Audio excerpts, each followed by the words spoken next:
Novels for ever میں خوش آمدید۔ ناول جنت کے پتے، جس کی رائٹر ہے نمرہ احمد، اس کی یہ 5ویں ایپیسوڈ ہے۔ تو آئیے جلدی سے سٹارٹ کرتے ہیں اس 5ویں ایپیسوڈ کو اور دیکھتے ہیں کہ آج اس ایپیسوڈ میں حیا کے ساتھ کیا عجیب ہوتا ہے۔ پہلے تو ہم لوگ دیکھ چکے ہیں بیچاری نے عبدالرحمن پاشا سے ہیلپ لی اور اس کمینے نے کیا کر دیا، وہ رہا سا جو تھوڑا بہت اس کا تھا وہ بھی ختم کر دیا، اس کو مزید ڈبو دیا۔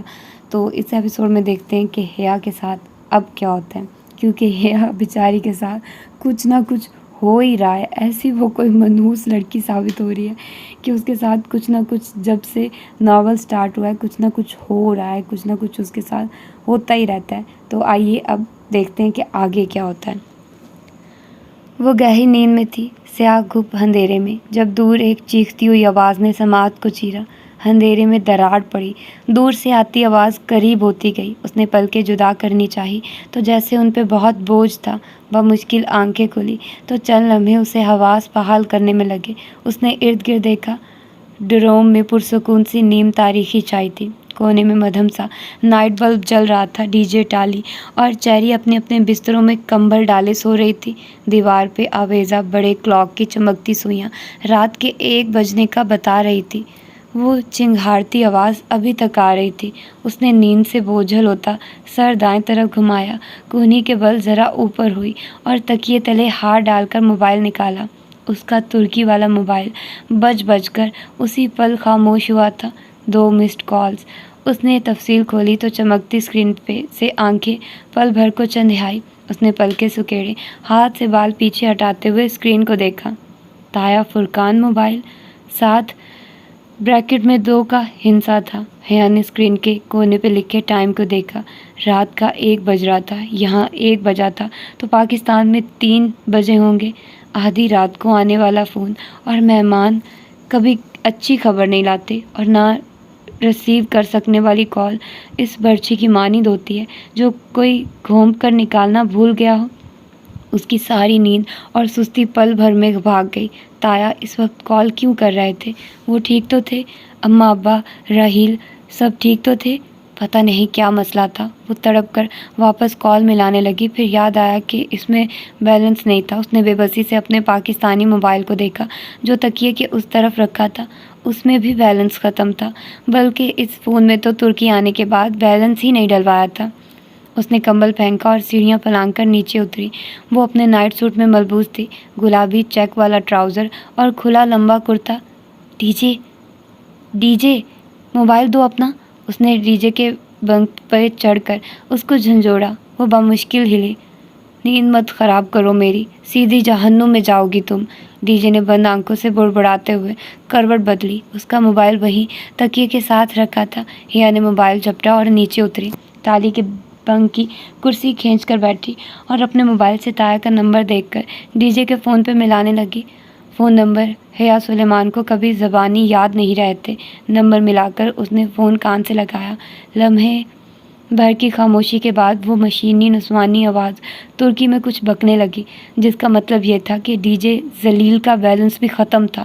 اس نے جھنجھلا کر فون کان سے ہٹایا۔ یورپی یونین کا سارا اسکالرشپ استقلال اسٹریٹ اور جواہر میں شاپنگ پہ اڑا دینے والیوں کے ساتھ یہی ہونا چاہیے تھا۔ اسی پل فون پھر سے بجا۔ تایا فرقان کالنگ۔ اس نے جھٹ سے کال اٹھائی۔ ہیلو حیا، تمہارے پاس اس نمبر کے علاوہ کون سا دوسرا نمبر ہے؟ وہ تایا فرقان ہی تھے اور اتنے غصے سے بولے تھے کہ وہ کانپ گئی۔ جی کیا؟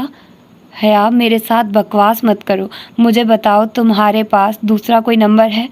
وہ نیند سے جاگی تھی اور کبھی بھی اتنی حاضر دماغ نہیں رہی تھی، مگر ساری بات سمجھنے میں اسے لمحہ نہ لگا۔ ارم پکڑی گئی تھی۔ ارم آدھی رات کو کسی سے فون پر بات کرتی پکڑی گئی تھی۔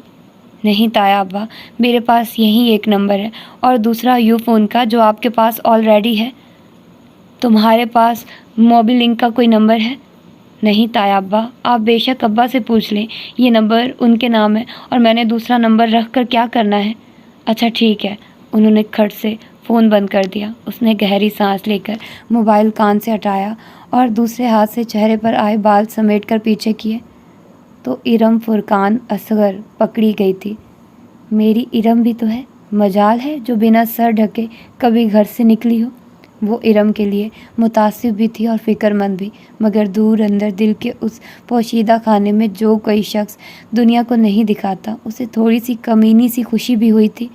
بہت اچھا ہوا تایا ابا، اس دور کے خانے میں کسی نے کہا تھا۔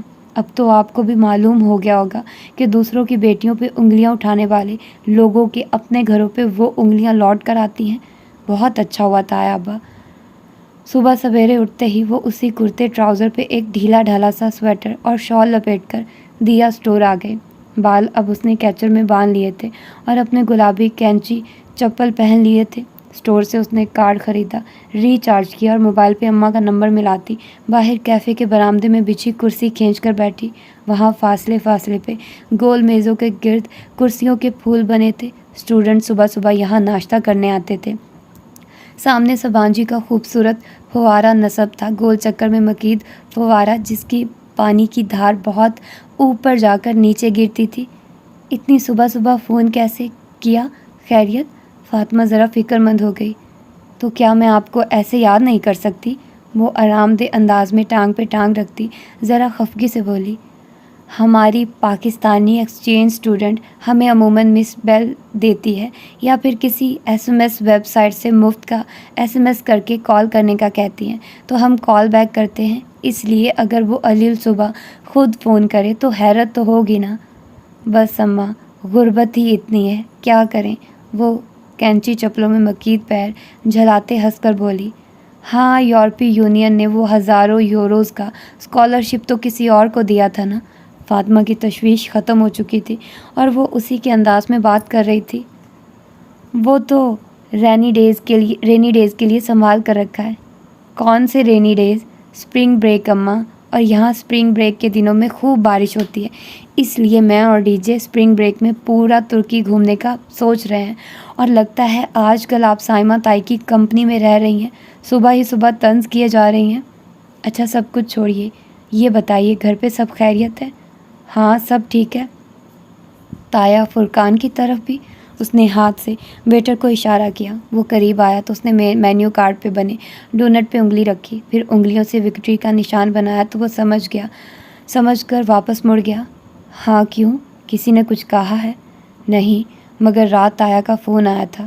اچھا آپ جا کر ان کو کہہ مت آئیے گا۔ لو، میں کیوں کہوں گی؟ فاطمہ الٹا خفا ہوئی، مگر وہ جانتی تھی کہ ماں کا بھروسہ نہیں ہوتا، لاکھ کہو کہ نہ بتائیے گا، پھر بھی اپنے اگلے پچھلے حساب چکاتے وقت کسی نہ کسی موقع پر اس بات کو استعمال کر ہی لیتی تھی۔ مگر ایک اچھی بیٹی کی طرح سے پوری بات ماں کے گوش گزار کیے بغیر ڈونٹس کہاں ہضم ہونے تھے، سو ساری بات دہرا دی، بس ارم کا میسج پڑھنے والا قصہ گول کر گئی۔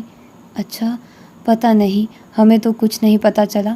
وہ کچھ دیر اسی بات پہ تبصرہ کرتی رہی، پھر ایک دم یاد آنے پہ بولی، لو، میں بتانا ہی بھول گئی، مہوش کی شادی طے ہو گئی ہے۔ انہوں نے زاہد چچا کی بیٹی کا نام لیا، جس کی نسبت کافی عرصے سے اپنے ماموں زاد سے طے تھی۔ اچھا، کب؟ اسے خوشگوار حیرت ہوئی۔ ترکی آتے وقت سنا تو تھا کہ اپریل کی کوئی تاریخ رکھیں گے، مگر اسے بھول گیا تھا۔ ہفتہ ہو گیا ہے رکھے ہوئے، جب بھی بات ہوتی ہے بتانا ہی بھول جاتی ہوں۔ پھر انہوں نے جو تاریخ بتائی وہ اپریل ان کی اسپرنگ بریک کے درمیان آتی تھی۔ تب تو ڈی جے اور میں عظیم ترکی کی سیر کر رہے ہوں گے۔ سبین کو بلایا تو ہے، مگر کہہ رہی تھی کہ سکندر بھائی کی طبیعت آج کل خراب رہتی ہے، وہ نہیں آ سکے گی۔ میں نے کہا جہان کو بھیج دو، اچھا ہے، ساتھ حیا بھی آ جائے گی، دونوں شادی اٹینڈ کر لیں گے، مگر وہ کہہ رہی تھی کہ مشکل ہے۔ اس نے فون کو کان سے ہٹا کر گھورا اور پھر ہنس دی۔ اماں بھی کبھی کبھی لطیفے سناتی تھی، وہ انتہائی غیر رومانٹک سے ماں بیٹا کہاں مانتے ایسے رومانٹک ٹرپ کے لیے۔ اس نے سر جھٹک کر موبائل کان سے لگایا۔ فاطمہ کہہ رہی تھی، ایک تو تمہاری پھپھو بھی کوئی بات غیر مبہم نہیں کرتی۔ بالکل، اس نے تائید کی۔ ویٹر نے چاکلیٹ اور رنگ برنگے دانوں سے سجے 2 ڈونٹس ٹیبل پر رکھے تو وہ الوداعی کلمات کہنے لگی۔ ارم کے متعلق مزید جاننے کی فی الحال اسے طلب نہیں رہی تھی۔ بیوق ادا، پھر بیوق ادا۔ اس روز وہ شام میں جلدی سو گئی تھی، سو عشاء کے بعد آنکھ کھلی، کچھ دیر پڑتی رہی، پھر روہیل سے اسکائپ پہ گھنٹہ بھر باتیں کی اور اسے ترکی کا سفر نامہ سنا کر خوب بور کیا، اور اب بھوک لگی تو کچن میں آئی تھی۔ ڈی جے نے آلو مٹر بنایا تھا جو سالن کم اور کوئی گدلا پانی زیادہ لگ رہا تھا، جس میں مٹر، آلو اور پیاز تیر رہے تھے۔ وہ ناک چڑھاتے ہوئے اس مغلوبے کو گرم کرنے کے لیے پلیٹ میں ڈال ہی رہی تھی کہ ڈی جے نے پیچھے سے آ کر بتایا کہ اس نے ہالے اور انجم باجی کے ساتھ بیوک ادا جانے کا پروگرام بنا لیا ہے اور کل 6 بجے کی گورسل شٹل پکڑنی ہے۔ بیوک ادا؟ پھر بیوک ادا؟ وہ اوون کا دروازہ بند کرتی چونک کر پلٹی۔ پل بھر میں اس کی آنکھوں میں ناگواری سمٹ آئی تھی۔ ہالے اور انجم باجی نے پروگرام بنا کر مجھ سے پوچھا تو میں نے حامی بھر لی۔ پانی کی بوتل کو کھڑے کھڑے منہ سے لگاتے ہوئے ڈی جے نے شانے اچکائے۔ اور یقیناً تمہاری طرف سے بھی میری طرف سے بھی حامی بھر لی ہوگی؟ بالکل، میں کوئی نہیں جا رہی بیوک ادا، میری طرف سے انجم باجی کو انکار کر دو۔ وہ پڑھ کر چیزیں اٹھک پٹک کرنے لگی، انداز میں واضح جھنجھلاہٹ تھی۔ کیوں؟ اتنا خوبصورت ہے جزیرہ؟ مجھے نہیں جانا ادھر، بس کہہ دیا نا۔ وہ ریفریجریٹر کا اوپری فریزر کھولے پیکٹ ادھر ادھر کرنے لگی۔ بالوں کا ڈھیلا جوڑا اس کی گردن کی پشت پہ جھول رہا تھا۔ مگر کیوں؟ وہ عبد الرحمن پاشا کا جزیرہ ہے اور میں اس آدمی کی شکل بھی نہیں دیکھنا چاہتی۔ اس نے روٹیوں کا پیکٹ نکال کر فریزر کا دروازہ زور سے بند کیا، پیکٹ میز پہ رکھا، جمی ہوئی 2 روٹیاں نکالی اور پلیٹ میں رکھی۔ ان میدے کی بنی ترک روٹیوں کا نام انہیں معلوم نہیں تھا، بس دیا اسٹور پہ وہ فریزر میں نظر آئی تھی اور اتنی سمجھ تو انہیں تھی کہ انہیں مائکرو ویو میں گرم کر کے کھاتے ہیں۔ تب سے وہ یہی روٹیاں کھا رہی تھی۔ ڈی جے اس کے رٹی اوون میں رکھنے تک سکتے سے باہر آ چکی تھی۔ عبد الرحمن پاشا، وہ جس کا ذکر ہماری ہوسٹ آنٹی نے کیا تھا؟ ہاں وہی، کرمنل اسمگلر۔ مگر اس کا کیا ذکر؟ ہالے نے کہا تھا کہ… ہالے کو چھوڑو، میں سب بتاتی ہوں، پہلے کیچپ لاؤ، پھر انجم باجی کو کال کر کے کل کا پروگرام کینسل کرو۔ کھانا کھا کر وہ دونوں باہر آ گئی۔ رات گہری ہو چکی تھی۔ دونوں نے اونی سویٹر پہن رکھے تھے۔ وہ ڈروم بلاک سے نکل کر باتیں کرتے سبزہ اظہار پہ چلتی گئی۔ پہلے ڈی جے نے انجم باجی کو فون کر کے معذرت کی، اور جب اسے لگا کہ وہ ذرا ناراض ہو گئی ہیں کیونکہ ان دونوں نے خاصی پاکستانی حرکت کی تھی اور ترکی میں کمٹمنٹ توڑنا بہت برا سمجھا جاتا تھا، سو اس پاکستانی حرکت کو سنبھالنے کے لیے حیا نے فون لے لیا اور انہیں بتایا کہ اس کی پھوپھو نے کل اسے اور اس کی فرینڈ کو اپنے گھر انوائٹ کیا ہے، سو انجم باجی اس کی دعوت قبول کر کے اب کے ساتھ چلے۔ بیوک ادا؟ پھر کسی روز چلے جائیں گے۔ یوں انجم باجی مان گئی اور اب وہ دونوں چلتے چلتے دیا اسٹور کے سامنے والے فوارے کی منڈیر پہ آ بیٹھی تھی۔ فوارے کا پانی چھینٹے اڑاتا ہوا نیچے گر رہا تھا اور اس پانی میں بنتے مٹتے بلبلوں کو دیکھتے ہوئے حیا نے ساری کہانی الف تا یہ اس کو سنا ڈالی۔ ڈی جے کتنی دیر تو چپ بیٹھی رہی، پھر آہستہ آہستہ سوچ کر کہنے لگی، تو وہ پنکی میجر احمد تھا جو ہمیں مارکیٹ میں ملا تھا؟ بالکل، اور ڈولی اصلی خواجہ سرا تھا؟ شاید وہ ان کا پرانا ملازم ہے۔ اور تم منہ اٹھا کر اس کے گھر چلی گئی؟ منہ اٹھا کر کیا، میرا پاسپورٹ تھا اس پرس میں، اور اچھا ہی ہوا، ساری بات تو کلیئر ہو گئی۔ وہ اپنی غلطی مانتی، یہ ناممکن تھا، مگر تم نے اسے فون کر کے بہت غلطی کی۔ تو بھگت رہی ہوں نا وہ غلطی۔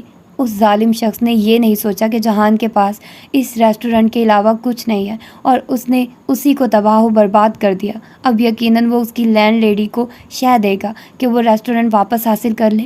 وہ سخت نادم تھی۔ تمہیں کیا لگتا ہے وہ تم سے واقعی محبت کرتا ہے؟ کسی کو اذیت پہنچانا محبت نہیں ہوتی۔ کچھ دیر وہ یوں ہی اسی بات کو ہر پہلو سے ڈسکس کرتی رہی، پھر ڈی جے نے ہاتھ اٹھا کر حتمی انداز میں کہا، ایک بات تو طے ہے، اب یہ معاملہ ختم ہو چکا ہے، وہ اب تمہارے پیچھے نہیں آئے گا۔ وہ سر ہلا کر اٹھ گئی۔ رات بہت بیت چکی تھی، اب ان کو واپس جانا تھا۔ سبزہ اظہار پہ چلتے ڈروم بلاک کی طرف بڑھتے ہوئے وہ سوچ رہی تھی کہ اپنے مسئلے کسی کو بتانے سے وہ حل نہیں ہوتے۔ دل کا بوجھ کسی کے سامنے ہلکا کرتے کرتے بعض دفعہ ہم اپنی ذات کو ہی دوسروں کے سامنے ہلکا کر دیتے ہیں۔ پریشانیاں بتانے سے کم ہو سکتی ہیں، ختم نہیں، جیسے اس کی پریشانی ابھی تک اس کے ساتھ تھی۔ کلاس روم کی کھڑکیوں سے سورج کی روشنی چھن کر اندر آ رہی تھی۔ صبح کی نم ہوا بار بار شیشوں سے ٹکرا کر واپس پڑ جاتی۔